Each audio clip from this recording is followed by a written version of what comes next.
ماقبل کی آیات کے اندر کافروں کی بد دعا کا ذکر تھا اور ان کی بری خصلتوں کا ذکر تھا۔ جب قرآن پڑھا جاتا تو آگے سے الٹی سیدھی باتیں کرتے کہ ہم بھی اس طرح کا بنا سکتے ہیں اگر تھوڑا سا زور آزمائی کریں، اور یہ بے سند باتیں ہیں، پہلے لوگوں سے منقول چلی آ رہی ہیں، اور اگر واقعی یہ قرآن سچا ہوتا ہم تو اس کو جھٹلا رہے تو پھر آسمان سے کوئی پتھروں کی بارش کیوں نہیں ہوتی یا کوئی اور سخت عذاب کیوں نہیں آتا وغیرہ وغیرہ۔ تو اللہ نے جواب میں دو وجوہات بیان فرمائی تھی کہ ان دو وجوہات کی وجہ سے تم پر عذاب نہیں آتا۔ ایک تو میرے حبیب آپ کے اندر موجود ہے، اور یہ قانون الہی ہے جب تک نبی قوم کے اندر ہوتا ہے تب تک عذاب نہیں آتا۔ اور دوسرا ہے کہ یہ طواف کرتے وقت ننگے ہو کر استغفار تو کرتے تھے جیسا بھی ہے، تو اس کا صلہ اللہ نے دنیا میں یہ دیا کہ انہیں عذاب سے بچائے رکھا۔ اللہ ارشاد فرماتے اگر یہ دو وجوہات نہ ہوتی تو تمہاری شرارتیں اس حد تک آگے بڑھ گئی، تمہیں کوئی عذاب سے کوئی چیز مانی ہی نہیں تھی سوائے اس کے کہ نبی کا ہونا اور تمہارا کچھ استغفار، ورنہ تمہاری شرارتیں کیا تھیں؟ وَمَا لَهُمْ أَلَّا يُعَذِّبَهُمُ اللَّهُ، اور ان کا کیا استحقاق ہے کہ اللہ ان کو سزا نہ دے۔ وَهُمْ يَصُدُّونَ عَنِ الْمَسْجِدِ الْحَرَامِ، حالانکہ وہ لوگ مسجد حرام سے روکتے ہیں۔ سنہ 6 ہجری صلح حدیبیہ کی طرف اشارہ ہے۔ آپ علیہ السلام 1400 صحابہ کے ساتھ عمرے کی نیت سے گئے تو نہیں جانے دیا، سخت کڑی شرائط معاہدہ ہوا کہ آئندہ سال آپ آئیں گے بغیر ہتھیار کے آئیں گے، 3 دن رہ کر واپس چلے جائیں گے۔ تو اس حد تک جو سوچ ہے تمہارا، جو نظریہ ہے، شرارت ہے، بغض عناد اس حد تک بڑھ گیا کہ تم اب لوگوں کو مسجد حرام میں آ کر عبادت کرنے سے روکتے ہو۔ چاہیے تو یہ تھا کہ آنے واحد کے اندر ابرہہ کی طرح تمہارا بیڑا غرق ہوتا۔ مزید ایسا کیوں کرتے ہیں؟ یہ مسجد حرام سے کیوں روکتے ہیں؟ اس کی وجہ کیا ہے؟ اچھا جی، وَمَا كَانُوا أَوْلِيَاءَهُ، حالانکہ وہ لوگ اس کے متولی نہیں، وہ اپنے آپ کو مسجد کا متولی سمجھ کر ایسا کرتے تھے کہ ہم جسے آنے دیں وہ آئے، جسے ہم روکیں وہ نہ آئے۔ اچھا جی، اب اللہ کیا ارشاد فرماتے ہیں؟ ان اولیاؤہ الا المتقون ولکن اکثرہم لا یعلمون، اللہ تعالیٰ کے نزدیک متولی تو سوائے متقین کے اور کوئی بھی اشخاص نہیں ہیں۔ متقی کون لوگ ہیں؟ لیکن ان میں اکثر لوگ علم نہیں رکھتے۔ توجہ کے ساتھ سنیں، وہ اپنے آپ کو ملت ابراہیمی پر تصور کرتے تھے کہ ہم ابراہیمی ہیں، جبکہ ابراہیم علیہ السلام تو بت شکن تھے اور یہ بتوں کی پوجنے والے۔ انہوں نے تو بتوں کی نفی کی تھی، انہوں نے 360 رکھے تھے۔ وہ ابراہیم علیہ السلام بیت اللہ کو بنانے والے تھے، پھر اسے آباد کر کے بسانے والے تھے، اور یہ جو ہے بیت اللہ کا انہوں نے حشر نشر کیا ہوا تھا، ننگا طواف کرتے تھے۔ جنہیں قریش مکہ کپڑے دے دیتے تھے ادھار تو وہ کپڑے پہن لیتے تھے، باقی مرد دن کو عورتیں رات کو ننگا ہو کر، اور نسبت کرتی تھی اللہ سانو حکم دیتا اسی انج کریے۔ جیویں آج کل دربارات ہوں بات سمجھ میں آ رہی؟ چادر اتار کر، دوپٹہ اتار کر دمال ڈالنا ہی کیا ہے؟ بالوں کے ذریعے دمال ڈالتے ہیں۔ عورتیں ننگے پیروں سے طواف کرتی ہیں، خود میں نے دیکھا ہے۔ یہ کیا ہے؟ کس نے کہا ہے انہیں؟ لگے ہوئے اس طرح یہ کیا کرتے تھے، ننگا بالکل برہنا، کوئی وہ پردے کی چیز بھی نہیں تھی، اس طرح یہ طواف کرتے تھے۔ نسبت کس کی طرف کرتے تھے؟ ابراہیم علیہ السلام کی طرف اور اللہ کی طرف۔ اللہ سامنے حکم دیتا ہے۔ اچھا تو اللہ ارشاد فرما رہے تم تو پرلے درجے کے پلید ناپاک نجس ہو، ایک مشرک کافر فاسق فاجر کیسے مسجد کا متولی ہو سکتا ہے؟ ان آیات کے تحت مفسرین فرماتے ہیں اس سے معلوم ہوا کہ مسجد کا متولی متقی اور پرہیزگار انسان ہونا چاہیے۔ یہاں آپ کو تمام مساجد میں دیکھ لیں، صدر وہ ہوگا جڑا بیچارہ لبدا ہی کوئی نہیں، بڑا وہ ہوگا جو دوسرے محلے میں رہتا ہے جڑا لبدا ہی نہیں کتھے، بعضوں کو تو گھر کا بھی نہیں پتہ، کمیٹی میں آنے کا شوق ہے، نماز پڑھنے کا شوق بالکل کوئی، صرف نام و نمود کے لیے۔ پھر وہ کمیٹی والے مختلف لوگ ہوتے ہیں، پھر کسی سے ضد بغض حسد کی وجہ سے وہ بس بنی رہتی ہے مسجد اور مقتدی اور کمیٹیوں کے درمیان۔ خانہ خدا کو بھی ایک خانہ جنگی بنا دیا۔ سمجھ میں آ رہی؟ جب تو نماز نہیں پڑھتا تجھے مسجد کا ممبر بننے کی ضرورت کیا ہے؟ اچھا، مسجد کی کمیٹی کون ہوتے ہیں؟ جو لوگ مشاورت میں ہوتے، انتظامیہ میں ہوتے، ان کا کام کیا ہے؟ انتظام کرنا۔ بھائی انتظامیہ ہے نا، انتظام میں مسجد کی صفائی آتی ہے کہ نہیں؟ مسجد کے ہر چیز کا خیال رکھنا آتا ہے یا نہیں؟ لیکن کہتے ہیں مولوی صاحب میں عمومی حالت معاشرے کے بتا رہا ہوں، یہ چیز اتنے کیوں پئی ہے، یہ صاف کیوں نہیں ہے؟ یہ مولوی صاحب کا کام نہیں ہے، اس کا کام کیا ہے؟ نماز پڑھانا۔ بچے پڑھانا بھی مولوی کی ذمہ داری نہیں، یاد رکھیں۔ صرف امام کسے کہتے ہیں؟ جو اور جو بچوں کو پڑھائے اسے کیا کہتے ہیں؟ قاری کہتے ہیں۔ امام کا کام صرف نماز پڑھانا، امامت خطابت یہ امام کا کام، بچے پڑھانا قاری صاحب کا کام، حفظ کرانا قاری صاحب کا کام، مسجد کی صفائی ایک خادم رکھ لیں، نہیں رکھ سکتے جو انتظامیہ کے لوگ ہیں وہ کریں۔ جب یہ سعادت سمجھتے ہیں مسجد کی کمیٹی بننا سعادت ہے تو مسجد کی خدمت کرنا سعادت کیوں نہیں سمجھتے؟ سوال ہے کیوں جی؟ ایک بندہ آکے جی میں مولوی صاحب تو آڈا باڈی گارڈ بننا، تو میں آنا یار مینوں پانی پلا دے، کرسی لیا دے، کہندا اے نہیں کرنا، رہنا باڈی گارڈ۔ تو یہ محبت کا انداز ہوا؟ کوئی نہیں۔ باڈی گارڈ تو رہنا چاہتا ہے، سعادت تو حاصل کرنا چاہتا ہے، لیکن خدمت نہیں کرنا چاہتا۔ یہ عجیب محبت ہے۔ وہی گل ہے ابا جی تو مننا، تہاڈی کوئی نہیں منتا۔ بڑی محبت ہے ابو جی، پتر پانی لیا دے، ابو جی لیا نہیں ہوتا۔ وہی گل، مسجد کی کمیٹی تو بننا ہے، لیکن جب مسجد کی صفائی کی باری آئے، انتظام کی باری آئے تو کوئی نہیں، ایک بھی نظر نہیں ہوتا۔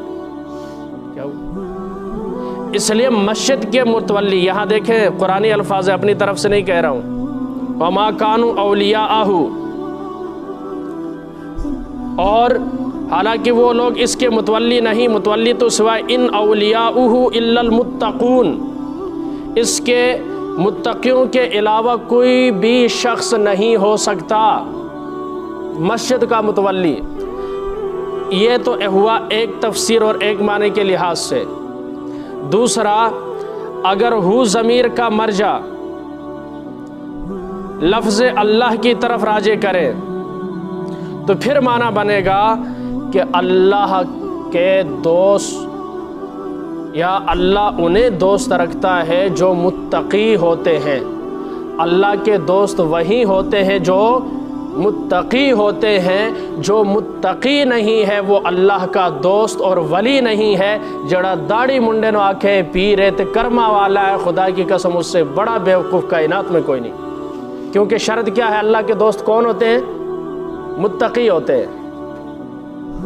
ان اکرمکم عند اللہ اتقاکم سامنے رکھے، جو سب سے زیادہ تقوی والا ہے وہ سب سے زیادہ اللہ کے نزدیک معزز ہے۔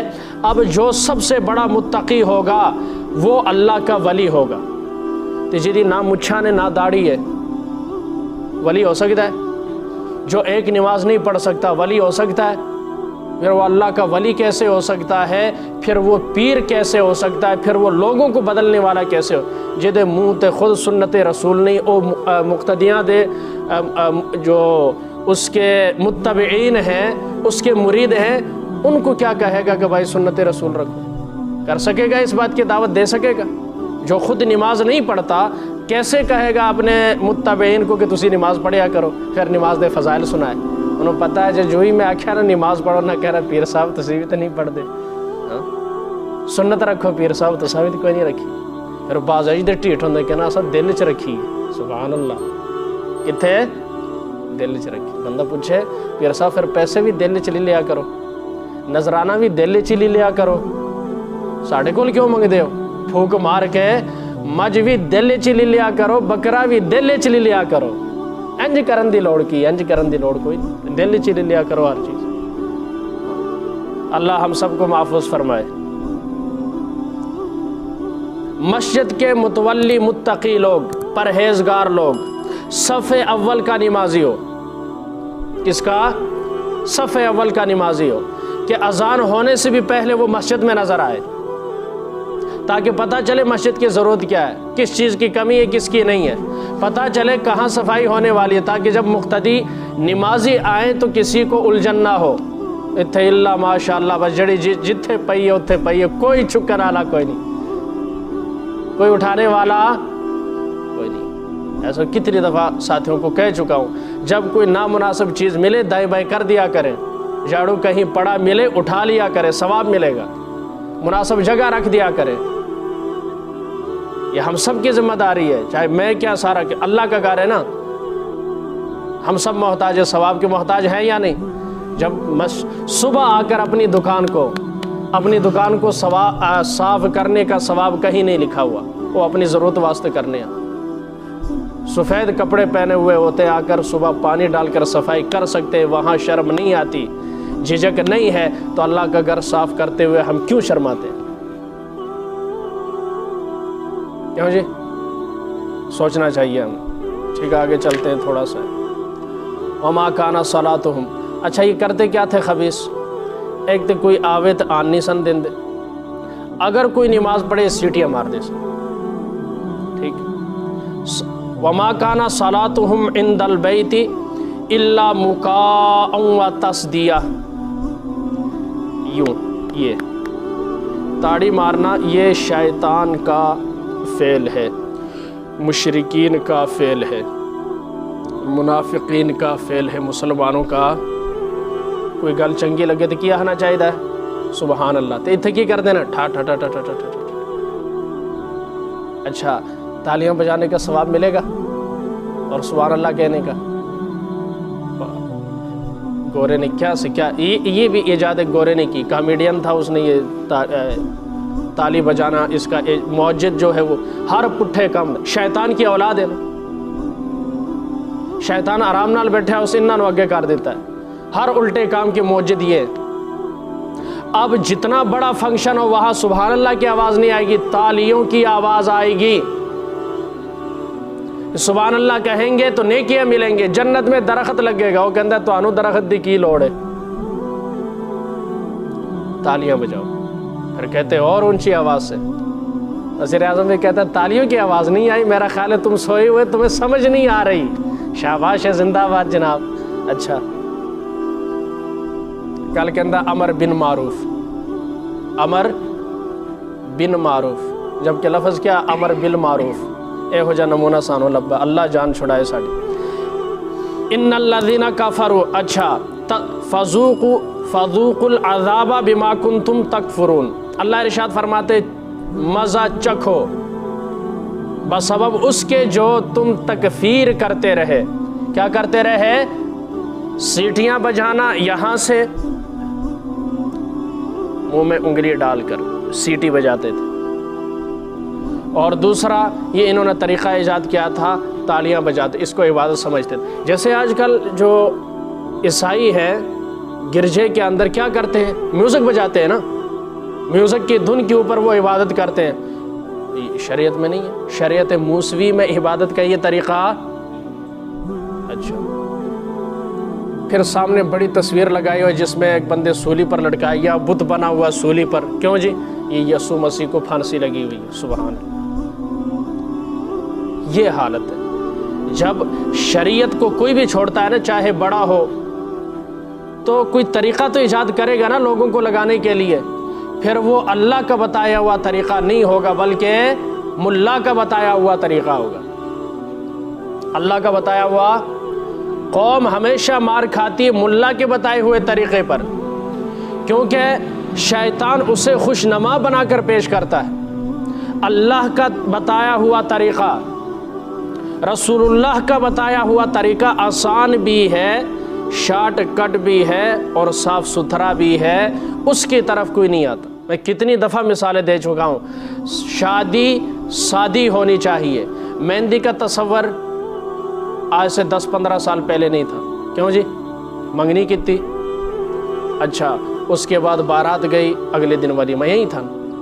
مہندی اور اس سے پہلے ایک مہینہ پہلے سے تیار ہے، ٹولکی بجانا، پھر ٹولکی والے کو بلانا۔